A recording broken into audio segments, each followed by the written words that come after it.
Start. Okay, so I am Dr. Keval. I am a director for heart transplant and ventricular assist device at Max Hospital Saket, और मैं basically heart surgeon हूँ। आज मैं आपको ये बताना चाहता हूँ कि हार्ट के अंदर 4 वैल्व होते हैं। जो वैल्व की डिजीज क्या होती है, बहुत लोगों को जब उनका सांस की तकलीफ होती है, उनका सांस भरता है, हार्ट का काम नहीं कर पाते, उनका कॉर्नरी आर्टरी एंजियोग्राफी में नॉर्मल होती है, या फिर जैसे आपकी उम्र ही 20 साल है, 25 साल है, अभी तो आपको कॉर्नरी आर्टरी डिजीज होने के चांस बहुत कम है, फिर भी आपका हार्ट बहुत बड़ा हो गया है, आपको हार्ट की डिजीज है, तो उसको बोलते हैं वाल्वुलर हार्ट डिजीज जैसे हो गया है। तो आज मैं आपको उसके बारे में बताऊंगा कि वाल्वुलर हार्ट डिजीज क्यों होती है, उसको कैसे रोका जा सकता है और उनका ट्रीटमेंट क्या है। तो वाल्वुलर हार्ट में 4 वैल्व होते हैं, ट्राइकस्पिड, पल्मोनरी, और लेफ्ट साइड में होते हैं माइट्रल और एयोटिक वैल्व। यूजुअली होता क्या है कि जो ये वैल्व होते हैं ये रूमेटिक होते हैं। इंडिया में बड़ा कॉमन चीज है कि रूमेटिक हार्ट डिजीज, उसका मतलब ये होता है कि बचपन से बहुत लोगों का गला खराब होता है। जब गला खराब होता है 15 बार, 20 बार, 40 बार, तो वो जैसे जब वो बड़ा होता है तो उसके ना जो बैक्टीरिया जिसके कारण खराब होता है गला खराब, जिसको स्ट्रेप्टोकोकस इन्फेक्शन बोलते हैं, वो उसके अगेंस्ट में एंटीबॉडी बनती है, और जो वो एंटीबॉडी बनती है वो हार्ट की जो वेल्व की जो टिश्यू होता है वो भी वैसा ही होता है स्ट्रेप्टोकोकस से। तो वो क्या सोचता है कि वो एंटीबॉडी स्ट्रेप्टोकोकस को खाने की बजाय वो हार्ट की वेल्व को खा जाता है। उनको जब खाता है तो उस पर सोजन होती है, तो उसको वेल्वुलाइटिस बोलते हैं। जब वो सोजन बार बार होती है, एक बार हुई, दूसरी बार हुई, फिर तीसरी बार हुई, तो वो वेल्व सिकुड़ने लग जाता है। तो मोस्ट कॉमन वो माइट्रल वाल्व जो लेफ्ट साइड का वाल्व होता है उसमें होता है। सेकंड जो मोस्ट कॉमन होता है वो एयोटिक वाल्व में होता है, वो भी लेफ्ट साइड का होता है। और थर्ड जो मोस्ट कॉमन होता है वो ट्राइकस्पिड वाल्व होता है, वो राइट साइड का वाल्व होता है। तो बहुत बार आपने सुना होगा कि आपने हार्ट बड़ा हुआ है आपका, या सांस लेने में तकलीफ है, तो होता क्या है कि आप किसी डॉक्टर के पास जाते हो, वो हार्ट चेक करता है, तो आपके हार्ट में जो नॉर्मल साउंड होती हैं वो नहीं सुनती हैं, कुछ और सुनता है, क्योंकि हार्ट का वेल्व सिकुड़ा हुआ है, आगे ब्लड जा नहीं रहा है।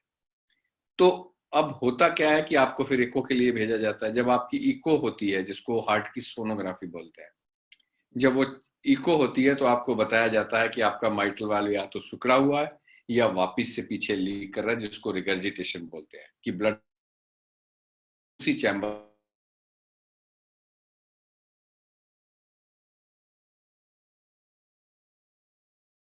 बेकार हो जाता है। वो जो पंप करता है वो ब्लड सही जगह जाने की बजाय गलत जगह वापस चला जाता है जहां से आया है। तो होता क्या है कि अगर आपका ब्लड ऐसे सही जगह जाने की बजाय वापस उल्टी उल्टी तरफ जाने लग जाए जहां से आया, तो वो सही जगह पहुंच नहीं पाता है। जब सही जगह नहीं पहुंच पाता है तो सांस भरने लगती है।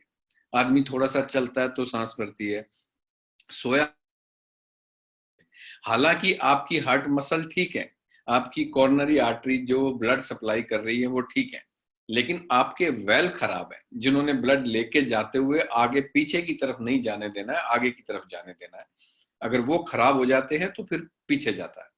तो इस चीज को रोकने के लिए एक तो होता है कि बचपन से इन्फेक्शन हो, उसका शुरू से ट्रीटमेंट चलता रहे, कि आपको इन्फेक्शन ना हो। कुछ दवाइयां भी आती हैं, अजिथ्रोमाइसिन या और बहुत सारी ड्रग्स आती हैं जिससे रोका जाए।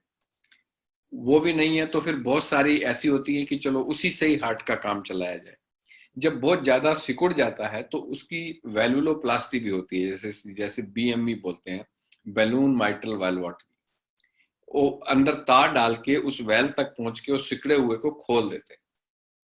कई और ज्यादातर बार ऐसा होता है कि वो बहुत खराब होता है, उसको बदलना पड़ता है, जिसको वेल्व रिप्लेसमेंट करते हैं। अगर माइट्रल वाल्व है तो उसको एमवीआर बोलते हैं, माइट्रल वाल्व रिप्लेसमेंट। अगर एयोटिक वाल्व है तो एयोटिक वाल्व रिप्लेसमेंट। ट्राइकस्पिड में यूजुअली ट्राइकस्पिड वाल्व रिपेयर करने से ही काम चल जाता है। और बहुत बार ऐसा होता है कि ट्राइकस्पिड वाल्व इन्वॉल्व नहीं होता है, पर वो आपका माइट्रल वाल्व और लेफ्ट साइड के वाल्व जो होते हैं, एयोटिक वाल्व खराब होने से, बैक प्रेशर चेंजेस से राइट साइड के वाल्व भी खराब हो जाते हैं। तो अगर आप एको कराते हो, आपको सांस भरता है, आप डॉक्टर के पास गए, आप उन्होंने चेक किया स्टेथोस्कोप रख के कि आपके हार्ट के अंदर जो साउंड्स आ रही हैं वो सही नहीं है, जो नॉर्मल आदमी की आती हैं वो नहीं है, तो आपको इको के लिए भेजा जाता है। इको में बताया जाता है कि आपके प्रॉब्लम है वेल में, तो फिर आप कार्डियक सर्जन के पास जाते हो, हार्ट सर्जन के पास। वो क्या करता है, वो आपको बताता है कि इसका वेल बदलना पड़ेगा।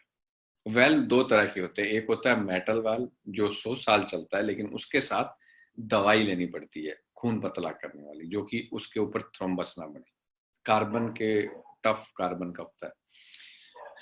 और जो दूसरा वेल्व होता है वो टिश्यू वेल्व होता है, उसके साथ 2-3 महीने ही खून पतला करने की दवाई खानी होती है, उसके बाद बंद कर देते हैं, लेकिन उसकी जो लाइफ होती है वो 14-15 साल ही होती है उस वेल्व।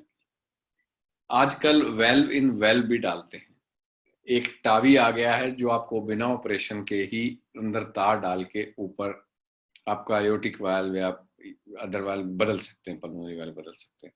बट अभी तक जो कन्वेंशनली सबसे ज्यादा सक्सेसफुल है वो यही है कि हार्ट के अंदर ओपन हार्ट सर्जरी करके उस वेल्व को, एक है तो एक खराब है, दो है तो दो खराब है, दोनों को बदलना पड़ेगा। और अगर आपकी उम्र 45 साल से ज्यादा है तो हम वेल्व बदलने से पहले आपकी एंजियोग्राफी भी कराते हैं, कि अगर हम अंदर जा ही रहे हैं, हार्ट को खोल ही रहे हैं, तो अगर उसकी कॉर्नरी में भी प्रॉब्लम है, नाड़ियों में भी प्रॉब्लम है, तो उन नाड़ियों को भी एक साथ ही ठीक कर दिया जाए, उसकी बाईपास सर्जरी कर दी जाए। तो ये है बेसिकली कि वेल्व डिजीज क्या होती हैं, चार होती हैं, चार वेल्व होते हैं, उनमें या तो सिकुड़न आएगी या वो वेल्व लीकेज हो जाएगा। लीकेज थोड़ा बहुत होता है तो दवाइयों से काम चलता है, थोड़ा ज्यादा होता है लीकेज तो वेल्व को, या सीवियर रिगर्जिटेशन होता है तो फिर वेल्व बदलना ही पड़ता है। लेकिन वेल्व बदलने के बाद लाइफ वापस से नॉर्मल हो जाती है। अगर अर्ली स्टेज, ऐसा नहीं कि आप 10-15 साल से वेल्व लीक कर रहा है, आपकी हार्ट की सारी मसल खराब हो गई हैं, आपके लंग्स खराब हो गए हैं, फिर भी आप उसको खींचते चले जा रहे हैं। अगर आपकी कोई वेल्व की प्रॉब्लम हो, वेल्व सिकुड़ा हुआ हो या वेल्व में लीकेज हो, तो आप कार्डियक सर्जन से कांटेक्ट करें, जब भी अप्रोप्रिएट हो और उनकी सर्जरी कर दी जाए, और वो हमेशा के लिए हार्ट ठीक हो जाए और आप वापस से तंदुरुस्त नॉर्मल हो जाए। आपकी उम्र 80 साल है या आपकी उम्र 20 साल है या आपकी उम्र 40 साल है, इससे कोई फर्क नहीं पड़ता। आपके हार्ट का फंक्शन नॉर्मल रहना चाहिए। अगर आपका हार्ट का फंक्शन नॉर्मल है, हार्ट तंदुरुस्त है, वेल की प्रॉब्लम नहीं है, तो आप ज्यादा साल तक जी सकते हैं। और इस सिर्फ ज्यादा साल तक जी नहीं सकते, आप अपनी नॉर्मल लाइफ के जो काम होते हैं, जैसे आपको घर चलाना है, आपको अर्निंग करनी है, आपको नौकरी करनी है, जो भी कुछ करना है, आप आराम से बाकी नॉर्मल आदमी की तरह कर सकते हैं। और जब हम वाइल बदलते हैं तो हम यूजुअली पेशेंट को 7-8 दिन हॉस्पिटल में रखते हैं, फिर ये भी बोलते हैं कि 15 दिन घर में आराम करना, और 21 दिन जब पूरे हो जाएं, 3 हफ्ते, तो आप काम पे जा सकते हैं, नौकरी कर सकते हैं। आप खुद ड्राइव नहीं करना है कुछ टाइम तक, 6 वीक तक, बाकी आप पीछे गाड़ी में बैठ के कहीं भी जा सकते हैं।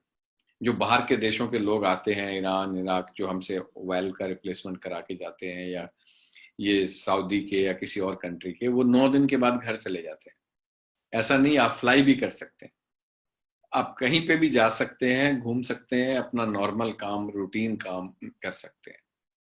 और वेल बदलने के 6 वीक के बाद तो आप कहीं पे भी दौड़ भी सकते हैं, भाग भी सकते हैं, हैवी वर्क भी कर सकते हैं, सब काम कर सकते हैं। बहुत लोगों को एक मिथ्या है कि अगर मेरा हार्ट का ऑपरेशन हो गया तो अब मेरे को आराम से बस जीना है जितना। हम आपका ऑपरेशन इसलिए नहीं कर रहे कि आपको सिर्फ जीना है, आपको नॉर्मल लाइफ जीना है जैसे लोग जीते हैं। आपसे कोई आके नहीं पूछने वाला कि आपका हार्ट का वाल्व बदला है या नहीं बदला है, और किसी को पता भी नहीं लगेगा कि आपका वाल्व बदला या नहीं बदला जब तक आप बताएंगे नहीं। लेकिन आप अपने सारे काम नॉर्मल वो कर पाएंगे जो वाल्व बदलने से पहले नहीं कर सकते थे।